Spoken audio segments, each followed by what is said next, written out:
Today we will discuss how transcription takes place in prokaryotes. Eukaryotic cell के अंदर होने वाली ट्रांसक्रिप्शन प्रोकैरियोटिक ट्रांसक्रिप्शन की निस्बत काफ़ी पेचीदा होती है, जिसकी रीज़न सेल्स के अंदर होने वाली डिफरेंट कंपार्टमेंटलाइजेशन और यूकैरियोटिक सेल का कम्प्लेक्स स्ट्रक्चर है। यूकैरियोटिक सेल में डिफरेंट जीन्स के लिए डिफरेंट प्रोमोटर्स होते हैं और हर प्रोमोटर के अंदर डिफरेंट साइट्स होती हैं जिस पे आके जो प्रोटीन फैक्टर्स हैं वो बाइंड कर सकते हैं। तीन डिस्टिंक्ट किस्म के आरएनए पॉलीमरेजेस हैं यूकैरियोटिक सेल के अंदर, और इन तीनों की वजह से तीन मेजर क्लासेस बनाई जा सकती हैं कि जिस तरीके से ट्रांसक्रिप्शनल यूनिट्स यूकैरियोट में बनते हैं और ट्रांसक्रिप्शन का प्रोसेस होता है। बेसल यूकैरियोटिक ट्रांसक्रिप्शन कम्प्लेक्स के अंदर एक तो आरएनए पॉलीमरेज होगा, उसके अलावा कुछ प्रोटीन्स होंगी जो कि इन आरएनए पॉलीमरेजेस को करेक्टली ओरिएंट करती हैं, प्लस इसमें जो इनिशिएशन का प्रोसेस है और एलोंगेशन का प्रोसेस है वो प्रॉपरली हो सकता है। आरएनए पॉलीमरेज खुद से प्रमोटर के साथ आकर बाइंड नहीं कर पाते और इनके लिए ये भी पॉसिबल नहीं होता कि आरएनए पॉलीमरेज खुद से प्रमोटर को फाइंड आउट कर सके कि प्रमोटर साइट कहाँ पे है। जो असेंबली फैक्टर्स हैं और पोजिशनल फैक्टर्स हैं वो यूकैरियोटिक सेल के अंदर डिफरेंट टाइप के प्रोटीन्स होते हैं जो कि आरएनए पॉलीमरेजेस को हेल्प करते हैं कि ये प्रमोटर साइट लोकेट भी कर सकें और फिर वहाँ पे पॉलीमरेज अपने आप को प्रॉपरली ओरिएंट भी कर सकें। पोजिशनल फैक्टर तमाम केसेस के अंदर एक जैसे ही होते हैं। आरएनए पॉलीमरेजेस यूकैरियोट्स के अंदर जो हैं मेनली तीन हैं, 1, 2 और 3।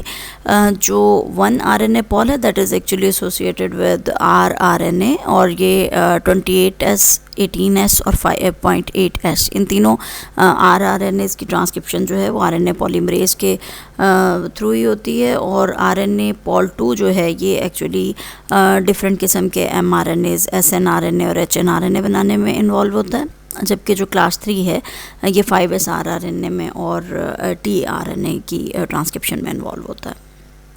सबसे पहले हम क्लास 1 ट्रांसक्रिप्शनल यूनिट्स को डिस्कस करते हैं। क्लास 1 जीन्स या ट्रांसक्रिप्शनल यूनिट्स जो क्लास 1 ट्रांसक्रिप्शनल यूनिट्स हैं ये एक्चुअली आरएनए पॉलीमरेज 1 से इनकी ट्रांसक्रिप्शन होती है और ये न्यूक्लियोलस के अंदर होती है।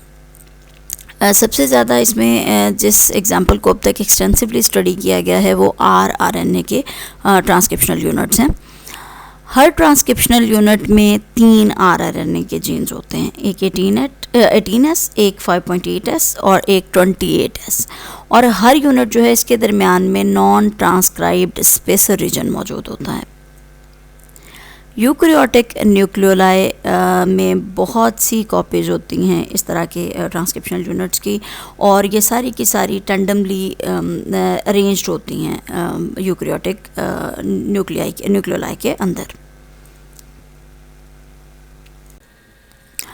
यूकैरियोटिक आरएनए पॉलीमरेज 1 के अंदर चूँकि हमें मालूम है कि सिग्मा फैक्टर नहीं होता, जैसा कि हमने प्रोकैरियोटिक आरएनए पॉल के अंदर देखा था।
UBF1 एक सिंगल पॉलीपेप्टाइड है जो कि यूसीई और कोर प्रमोटर के साथ अपने आप को अटैच करता है। जो कोर प्रमोटर है और यूसीई, ये दोनों एलिमेंट्स एक्चुअली जीसी रिच होते हैं। सो इसके जीसी रिच सीक्वेंस को यूबीएफ1 आके रिकग्नाइज करता है और उसके साथ आके अपने आप को बाइंड करता है। ये एक्चुअली एक असेंबली फैक्टर है, जो कि जबकि SL1 जो है वो उसके बाद आकर UBF1 के साथ अटैच हो जाएगा। और SL1 जो है ये पोजिशनल फैक्टर है। पोजिशनल फैक्टर होने का मतलब ये है कि प्रमोटर के सीक्वेंस पे RNA पॉलीमरेज 1 को प्रॉपरली पोजीशन करता है ताकि वो अपनी करेक्ट प्लेस पे आके अपने आप को अटैच कर सके और फिर उसके बाद ट्रांसक्रिप्शन को इनिशिएट किया जा सके। उसके बाद एक बहुत इम्पॉर्टेंट प्रोटीन है टाटा बॉक्स बाइंडिंग प्रोटीन। ये ट्रांसक्रिप्शनल कॉम्प्लेक्स की असेंबली के लिए बहुत ज़रूरी है और ये तीनों तरह के ट्रांसक्रिप्शनल यूनिट्स में अपना अहम किरदार अदा करती है। फॉर एग्ज़ाम्पल अगर हम ये बात कर रहे हैं कि क्लास 1 के ट्रांसक्रिप्शनल यूनिट्स हैं या क्लास 2 के या क्लास 3 के ट्रांसक्रिप्शनल यूनिट्स हैं, तो उन यूकैरियोटिक ट्रांसक्रिप्शनल यूनिट की सब क्लासेस में ही जो टाटा बॉक्स बाइंडिंग प्रोटीन है ये अपना बहुत इम्पॉर्टेंट रोल प्ले करती है और ये ट्रांसक्रिप्शनल कॉम्प्लेक्स की असेंबली करती है।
ये तकरीबन 180 अमाइनो एसिड्स पे मुश्तमिल एक प्रोटीन है जिसमें दो सिमिलर अमाइनो एसिड के डोमेन्स हैं। जो हर डोमेन इसका तकरीबन 66 अमाइनो एसिड्स पे मुश्तमिल होता है और ये दोनों डोमेन्स तकरीबन मिलते जुलते होते हैं और इनके दरमियान एक छोटा सा बेसिक रीजन भी मौजूद होता है। ये प्रोटीन सैडल शेप्ड होती है, जिस तरह से घोड़े पे काठी डाली जाती है उसकी वो जो शेप है काठी की, वो that is called as saddle. तो वो ये प्रोटीन जो है, जो TBP है, इसकी शेप ऐसे ही होती है जैसे कि सैडल हो। ये इसी वजह से आकर DNA के मॉलिक्यूल के ऊपर अपने आप को बाइंड करती है और उसके बाद ये अपने आप को एडजस्ट करती है माइनर ग्रूव के अंदर। DNA की डबल हेलिक्स में जो माइनर ग्रूव है वहाँ पे ये अपने आप को बिल्कुल एस्ट्राइड सेटिंग के साथ अपने आप को पोजीशन कर लेती है।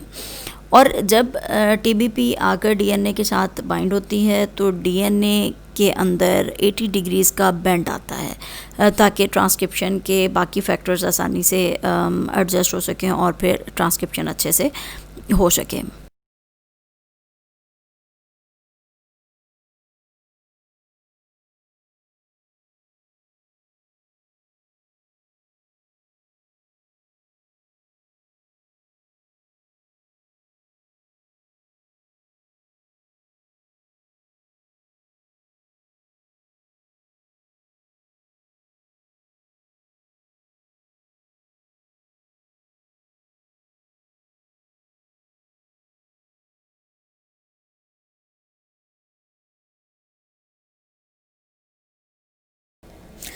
अब सबसे पहले UBF आकर बाइंड करेगा कोर एलिमेंट के साथ प्लस UCE के साथ, और उसके बाद UBF के साथ हमने बात की थी कि SL1 अपने आप को बाइंड कर लेता है।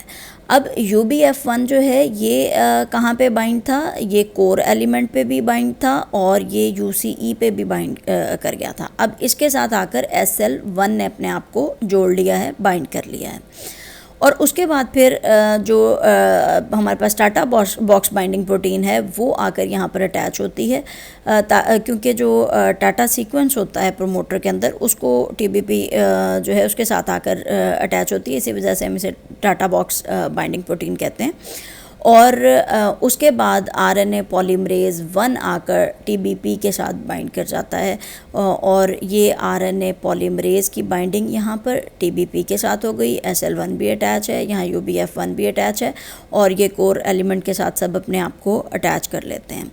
अब जब UBF1 और SL1 एक कम्प्लेक्स बना चुके होते हैं, यहाँ TBP अटैच हो चुका होता है और RNA पॉल 1 अपने आप को कोर एलिमेंट के साथ आकर अटैच कर लेता है, तो उस वक्त जो ट्रांसक्रिप्शन है वो इनिशिएट हो जाती है। यूकैरियोट्स के अंदर जितने भी जीन्स अपने आप को mRNA बनाने के बाद एक्सप्रेस करते हैं वो RNA पॉलीमरेज 2 के थ्रू ही ट्रांसक्राइब होते हैं, और उन्हें हम क्लास 2 ट्रांसक्रिप्शन यूनिट्स में रखेंगे। यूकैरियोट्स के अंदर अब तक करेक्टराइज होने वाले ट्रांसक्रिप्शन फैक्टर्स जिन्हें हम जनरल या बेसल ट्रांसक्रिप्शन फैक्टर्स कहते हैं वो तकरीबन 6 हैं, जो कि TF2, A, B, D, E, F और H हैं। इन जनरल या बेसल ट्रांसक्रिप्शन फैक्टर्स की मौजूदगी में ही ये पॉसिबल होता है कि एंजाइम RNA पॉलीमरेज 2 प्रॉपरली आकर प्रोमोटर के साथ अटैच हो सके अपनी करेक्ट पोजीशन पे, और उसके बाद ट्रांसक्रिप्शन को इनिशिएट कर सके। जनरल ट्रांसक्रिप्शन फैक्टर्स के अलावा ट्रांसक्रिप्शनल कम्प्लेक्स कुछ और सीक्वेंसेस की वजह से भी अफेक्ट होता है, जैसे कि प्रमोटर प्रॉक्सिमल रेगुलेटरी सीक्वेंसेस हैं, और फिर इन सीक्वेंसेस के साथ अटैच होने वाले डिफरेंट ट्रांसक्रिप्शन फैक्टर्स भी ट्रांसक्रिप्शनल कम्प्लेक्स को अफेक्ट करते हैं। ये फैक्टर्स कुछ सेल्स में मौजूद होते हैं लेकिन सब टिश्यूज़ या सब सेल्स में मौजूद नहीं होते। फॉर एग्ज़ाम्पल अगर हम ऑक्टामर मोटिफ की बात करें तो इस 2 ट्रांसक्रिप्शन फैक्टर्स हैं जो कि इसके साथ अटैच होते हैं, OCT1 और OCT2।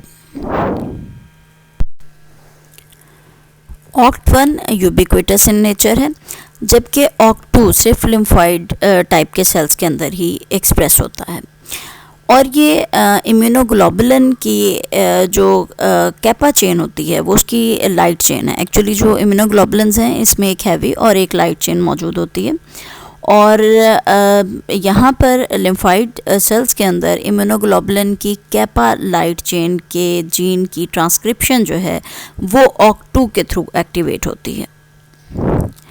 SRB मीडिएटर, SRB10CD के और इसके अलावा SWI/SNF प्रोटीन कम्प्लेक्सेस, ये सारे कम्प्लेक्सेस भी RNA पॉल 2 के रेगुलेटरी रिस्पांस में हेल्प करते हैं। ट्रांसक्रिप्शन जब RNA पॉलीमरेज 2 के थ्रू अगर हो रही है तो 4 स्टेजेस में हम इसको डिवाइड कर सकते हैं, जिसमें पहली स्टेज में इनिशिएशन कॉम्प्लेक्स बनता है, फिर इनिशिएशन होती है, उसके बाद एलोंगेशन, और हमेशा की तरह एंड पे टर्मिनेशन होती है।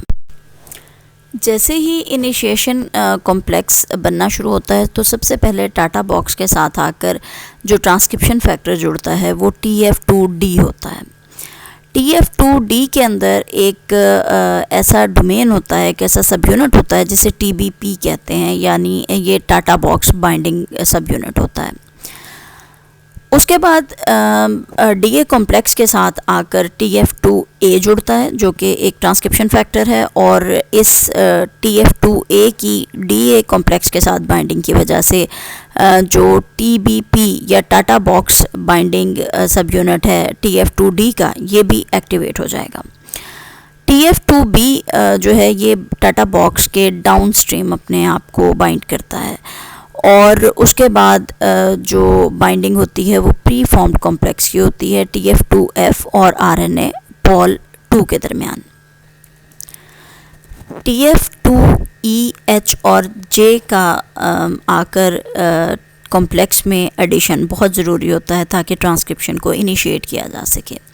TF2A, B और D promoter proximal DNA element को रिकग्नाइज करते हैं। ये एलिमेंट्स डिफरेंट तरह के हैं, फॉर एग्जांपल टाटा बॉक्स की मौजूदगी को भी TF2A, B और D रिकग्नाइज़ करते हैं। फिर इसके अलावा TF2B रिकग्निशन एलिमेंट भी एक सीक्वेंस होता है DNA के अंदर, जिसे BRA भी कहते हैं, उसे भी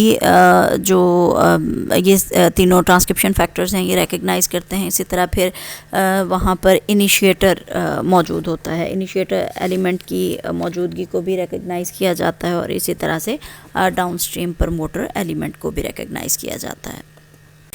RNA पॉलीमरेज 2 को अपना काम करने के लिए एनर्जी की ज़रूरत होती है, और ये एनर्जी ATPs के हाइड्रोलिसिस से हासिल की जाती है।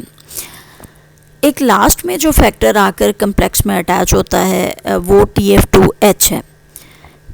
TF2H की दो तरह की काबिल ज़िक्र एक्टिविटीज़ हैं। एक तो ये ATP डिपेंडेंट हेलिकेज एक्टिविटी रखता है, और दूसरा इसमें प्रोटीन काइनेज एक्टिविटी है। अगर काइनेज एक्टिविटी है तो इट मीन्स कि ये फॉस्फोरिलेट करने की कैपेसिटी रखता है। सो ये क्या करेगा कि ATP के गैमा फॉस्फेट को ट्रांसफ़र कर देगा सीरीन्स तक। अब जो RNA पॉलीमरेज 2 है, इसका जो लार्जर सब यूनिट जिसको C टर्मिनल रिपीट डोमेन या CTD कहते हैं, उसके अंदर ये सीरीन्स मौजूद होते हैं जिन पे गैमा फॉस्फेट को ट्रांसफ़र किया जाता है। ये ट्रांसफ़र हो कहाँ से रहा है? ATPs के गैमा फॉस्फेट्स का ये एक्चुअली ट्रांसफ़र है, और ये हो कहाँ पे रहा है? ये हो रहा है सीरीन्स तक। और सीरीन जो है ये कहाँ मौजूद है? ये C टर्मिनल रिपीट डोमेन या CTD के अंदर मौजूद है, जो कि RNA पॉलीमरेज 2 का लार्जर सब यूनिट है। TF2H की हेलिकेज एक्टिविटी की वजह से जो एक्सीजन रिपेयर है सेल के अंदर वो भी हो पाती है। अगर किसी तरह से ये सब यूनिट्स म्यूटेट हो जाते हैं और जो म्यूटेशन है उसकी वजह से ये प्रॉपरली काम नहीं कर पाते, एक्सीजन रिपेयर नहीं हो पाती, तो डिफरेंट तरह के इश्यूज आ सकते हैं, डिफरेंट जेनेटिक डिसऑर्डर्स हो सकते हैं, जैसे कि ज़ीरोडर्मा पिगमेंटोसिस है, या इसके अलावा डिफरेंट तरह के ट्रांसक्रिप्शनल डिफेक्ट्स हैं और रिपेयर के डिफेक्ट्स हैं। TF2F के अंदर ATP डिपेंडेंट हेलिकेज एक्टिविटी भी होती है, और इसकी वजह से ही DNA को मेल्ट किया जाता है। DNA जब मेल्ट होगा तो ही इनिशिएशन स्टार्ट हो सकती है। TF2E और H ये दोनों ही एक्चुअली DNA को मेल्ट करते हैं, और जब DNA मेल्ट होगा उसमें दोनों स्ट्रैंड्स डिसोसिएट होंगे तो ही पॉलीमरेज जो है वो मूव कर सकेगा। ट्रांसक्रिप्शन फैक्टर्स की हेलिकेज एक्टिविटी के नतीजे में ओपन प्रोमोटर कम्प्लेक्स बनता है, जिसकी वजह से जो DNA की टेम्पलेट स्ट्रैंड होती है वो बिल्कुल एक्सपोज होकर सामने आ जाती है, ताकि वहाँ पे उसके अगेंस्ट RNA को बनाया जा सके। RNA पॉल 2 के अंदर दो न्यूक्लियोटाइड बाइंडिंग साइट्स होती हैं। इसमें से एक साइट को इनिशिएशन साइट और दूसरी को एलोंगेशन साइट कहा जाता है। सबसे पहले आने वाला जो न्यूक्लियोसाइड ट्राइफॉस्फेट होता है वो अपने आप को एंजाइम के साथ बाइंड करके DNA के टेम्पलेट के पास आ जाएगा, और DNA का जो कॉम्प्लीमेंट्री सीक्वेंस होगा वहाँ पर इनिशिएशन साइट पे आकर इस न्यूक्लियोसाइड ट्राइफॉस्फेट के और DNA के दरमियान हाइड्रोजन बॉन्ड बनेगा। एलोंगेशन साइट जो है उसमें फिर न्यूक्लियोसाइड ट्राइफॉस्फेट अपने आप को फिल करेगा, और उसके बाद दोनों न्यूक्लियोटाइड्स के दरमियान आपस में बॉन्ड बनेगा, और यकीनन जो दो न्यूक्लियोटाइड्स के दरमियान बॉन्ड बन रहा है उनकी जॉइनिंग हो रही है, तो वो नया बनने वाला बॉन्ड फॉस्फोडाइस्टर बॉन्ड होगा, और जो फर्स्ट बेस है वो इनिशिएशन साइट से रिलीज़ हो जाएगी। RNA पॉलीमरेज जो है वो एक न्यूक्लियोटाइड का डिस्टेंस तय करके मूव करेगा और आगे की तरफ बढ़ना शुरू कर देगा, और इनिशिएशन जब कंप्लीट हो जाती है तो TF2E को रिलीज़ कर दिया जाता है, और वो इनिशिएशन कॉम्प्लेक्स से अलग हो जाता है। जब नए न्यूक्लियोटाइड्स आकर ऐड होते जाएंगे तो प्री mRNA की जो चेन है वो ग्रो करती जाएगी। कुछ न्यूक्लियोटाइड्स के एडिशन के बाद जो TF2H है इसकी काइनेज एक्टिविटी फॉस्फोरिलेशन करेगी, जिसमें RNA पॉलीमरेज 2 का जो C टर्मिनल डोमेन है उसकी फॉस्फोरिलेशन होगी, जिसकी वजह से CTD की TF2D के साथ जो अटैचमेंट है वो ख़त्म हो जाएगी, और TF2D जो है ये रिलीज़ हो जाएगा, जिसकी वजह से फिर प्रमोटर की क्लियरेंस होगी। आरएनए पॉलीमरेज 2 जो है अब मूव कर सकता है बड़ी आसानी के साथ और डीएनए के टेम्पलेट के अलोंग मूव करता जाएगा, क्योंकि अब जो प्रमोटर है वो क्लियर हो चुका है TF2D के रिलीज़ हो जाने की वजह से। ज़्यादातर ट्रांसक्रिप्शनल फैक्टर्स जो हैं इस स्टेज पे रिलीज़ कर दिए जाते हैं। ट्रांसक्रिप्शनल इनिशिएशन से पहले CTD अनफॉस्फोरिलेटेड फॉर्म में होता है और इसके साथ एक मीडिएटर जुड़ा हुआ होता है, और जो उसके बाद मशीनरी बनती है पूरी की पूरी इनिशिएशन की, वो आके अटैच हो जाती है। अब ये सारे के सारी मशीनरी इनिशिएशन मशीनरी है, ये यहाँ पे अटैच होगी और मीडिएटर अटैच होगा, लेकिन जो CTD है ये अनफॉस्फोरिलेटेड फॉर्म में होगा। उसके बाद क्या होता है कि इसकी पार्शियल फॉस्फोरिलेशन कर दी जाती है। अब उसमें जब पार्शियल फॉस्फोरिलेशन होगी तो क्या होगा कि कैपिंग एंजाइम्स रिक्रूट होना शुरू हो जाएंगे, जो कि 5 प्राइम एंड पे नई बनने वाली जो ट्रांसक्रिप्ट है उसकी कैपिंग करते हैं। CTD की मज़ीद फॉस्फोरिलेशन होने की वजह से वहाँ पे प्री mRNA को स्प्लाइस करने वाली जो मशीनरी है वो आके रिक्रूट होना शुरू हो जाती है। CTD की हर फॉस्फोरिलेशन साइट प्रोटीन्स के लिए एंकर पॉइंट के तौर पे काम करती है। CTD की फॉस्फोरिलेशन सीरीन 5th पे भी होती है और 2nd पोजीशन पे मौजूद सीरीन पे भी होती है। जो 5th पोजीशन पे इसकी सीरीन की फॉस्फोरिलेशन होती है वो इसलिए ज़रूरी होती है कि वहाँ के गुआनाइल ट्रांसफेरेज अपने आप को अटैच करता है।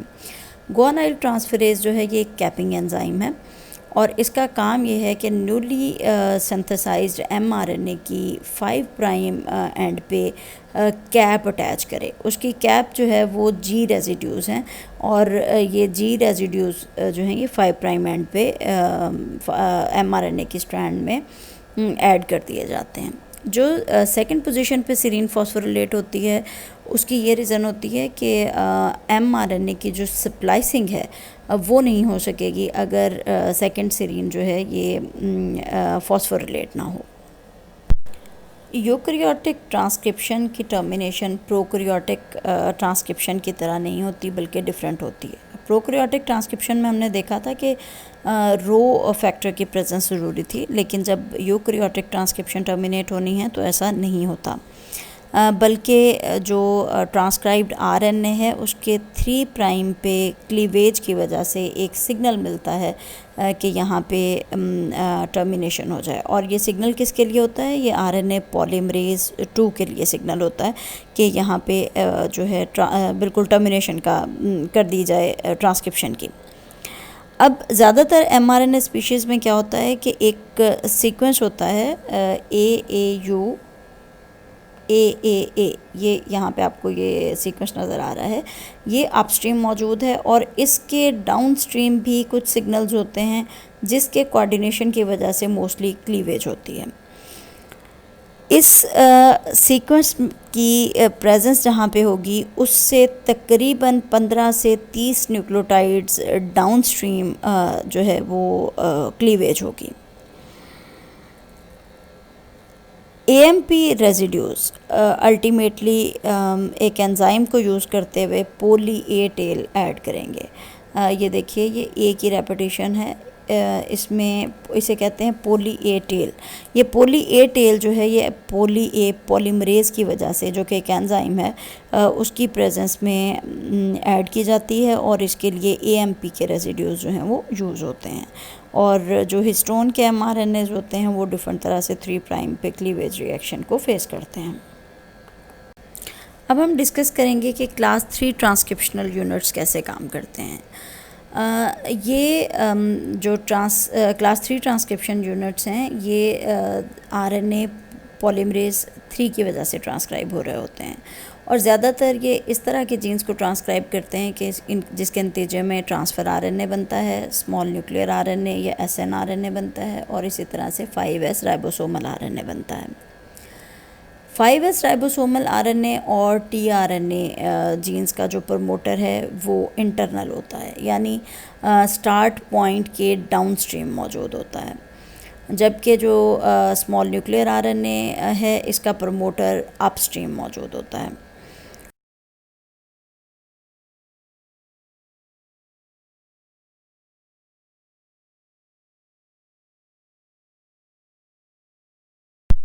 आरएनए पॉलीमरेज 3 के प्रमोटर्स बाइपार्टाइट सीक्वेंसेस हो सकते हैं जो कि स्टार्ट साइट के डाउनस्ट्रीम मौजूद हों। या तो ये टाइप 1 के प्रमोटर्स होंगे जिसमें बॉक्स ए बॉक्स सी से सेपरेटेड होता है और इसके दरमियान इंटरमीडिएट एलिमेंट्स मौजूद होते हैं। टाइप 2 के जो प्रमोटर्स हैं इसमें बॉक्स ए बॉक्स बी से सेपरेटेड होता है और जो थर्ड टाइप या टाइप 3 के प्रमोटर हैं इसमें ये सेपरेट सीक्वेंसेस हो सकते हैं और ये स्टार्ट पॉइंट ऑफ ट्रांसक्रिप्शन से अपस्ट्रीम मौजूद होते हैं। टीआरएनए का जो जीन है उसकी ट्रांसक्रिप्शन टाइप 2 प्रमोटर से होती है और इसमें बॉक्स ए सीक्वेंस होता है जो कि बॉक्स बी सीक्वेंस से सेपरेटेड होता है। इसमें जो इम्पॉर्टेंट पार्टिसिपेंट्स हैं वो TF3C है और उसके बाद आकर TF3B इसके साथ बाइंड करता है जिसके 3 अहम सब यूनिट्स हैं। फर्स्ट सब यूनिट जो है वो TBP कहलाता है, दूसरा इसमें TF2B रिलेटेड फैक्टर या BRF है और जो इसका थर्ड सब यूनिट होता है वो 90 किलो डाल्टन का एक पॉलीपेप्टाइड है और इसको बी कहा जाता है और इसके अलावा आरएनए पॉलीमरेजेस और एनटीपीज इसमें अहम हैं। सबसे पहले TF3C के आकर ए बॉक्स और बी बॉक्स दोनों के साथ अटैच होने से ही प्री इनिशिएशन कॉम्प्लेक्स की असेंबली स्टार्ट होती है। TF3C एक असेंबली फैक्टर है और इसकी बॉक्स बी के साथ ज़्यादा स्ट्रॉन्ग अफिनिटी के साथ अटैचमेंट है जबकि बॉक्स ए के साथ ये बहुत स्ट्रॉन्गली अफिनिटी के साथ अटैच नहीं होता। इसके बाद यहाँ पर TF3B आकर अटैच होता है जो कि ट्राइमेरिक है और इसके 3 सब यूनिट्स हैं और ये एक पोजिशनल फैक्टर है। TF3B और आरएनए पॉलीमरेज की यहाँ पर बाइंड कर जाने से क्या होगा कि TF3C जो है वो रिलीज़ हो जाएगा। अब यहाँ पर आरएनए पॉलीमरेज अपना काम करना शुरू कर देगा और आरएनए पॉलीमरेज की वजह से यहाँ पर जो इनिशिएशन है ट्रांसक्रिप्शन की पहले वो होगी और उसके बाद एलोंगेशन होती जाएगी। एनटीपीज यहाँ पे मौजूद होंगे जो कि न्यूक्लियोटाइड ट्राइफॉस्फेट्स हैं। सो यहाँ पर आकर न्यूक्लियोटाइड्स अटैच होते जाएंगे और अल्टीमेटली इसकी जब ट्रांसक्रिप्शन की टर्मिनेशन होनी है तो वो रो इंडिपेंडेंट मैनर में होगी, ना कि प्रोकैरियोट्स की तरह रो डिपेंडेंट मैनर में। 5S आरएनए जीन की ट्रांसक्रिप्शन के लिए जो प्रमोटर है वो टाइप 1 का प्रमोटर है। इसमें जो बॉक्स ए और बॉक्स सी है इसके दरमियान में इंटरमीडिएट एलिमेंट्स मौजूद होते हैं और ये 5S इंटरनल कंट्रोल रीजन कहलाता है। इंटरनल टाइप 1 प्रमोटर जो है ये असेंबली फैक्टर के तौर पे TF3A और TF3C को यूज़ करता है ताकि यहाँ पर TF3B आके अटैच हो सके। TF3B जो है ये एक पोजिशनिंग फैक्टर है और उसके बाद यहाँ पे आरएनए पॉलीमरेज आकर अटैच होता है और जिसकी वजह से TF3A और C जो हैं ये रिलीज़ हो जाते हैं प्रमोटर से और जब 3A और 3C यहाँ से रिमूव होते हैं, रिलीज़ होते हैं, तब इनिशिएशन रिएक्शन को कोई फ़र्क नहीं पड़ता। TF3A एक जिंक फिंगर मोटिव रखता है, सो जो एफिकेसी है ट्रांसक्रिप्शन की वो इन्हेंसर्स की वजह से ज़्यादा बढ़ जाती है, जो कि प्रोमोटर सीक्वेंस एलिमेंट्स कहलाते हैं और इन्हें OCT भी कहा जाता है बिकॉज उसकी रीज़न क्या होती है क्योंकि ये 8 base pair binding sequence elements हैं। यहाँ देखिए कि किस तरह से 5S आरएनए जी के साथ TF3 ए सबसे पहले आकर अटैच होता है और उसके बाद TF3C यहाँ पर आकर अटैच होता है और उसके बाद TF3B जो कि 3 सब यूनिट्स हैं उसके, वो आके यहाँ पे अटैच होगा और ultimately it will recruit the Paul 3 और जो RNA पॉलीमरेज 3 है ये यहाँ पर इनिशिएशन करेगा और अल्टीमेटली जो एलोंगेशन है इसकी वो होनी शुरू हो जाएगी। और जब पूरा RNA बन जाएगा तो अल्टीमेटली इस रिएक्शन को टर्मिनेट कर दिया जाएगा।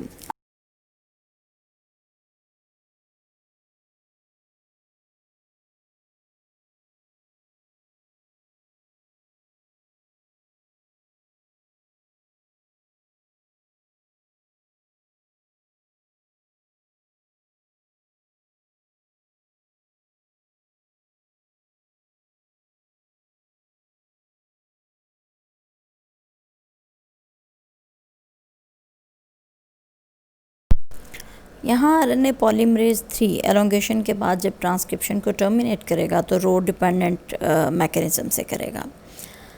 स्मॉल न्यूक्लियर RNA के जीन्स का जो प्रमोटर है वो टाइप 3 प्रमोटर है और इसके जितने भी सीक्वेंस एलिमेंट्स हैं जो कि इसमें मौजूद हैं इस प्रमोटर में, वो upstream of the start point मौजूद होते हैं, whether this is OCT और PSC और it is the TATA box. तो ये सब के सब upstream of the start point मौजूद होते हैं।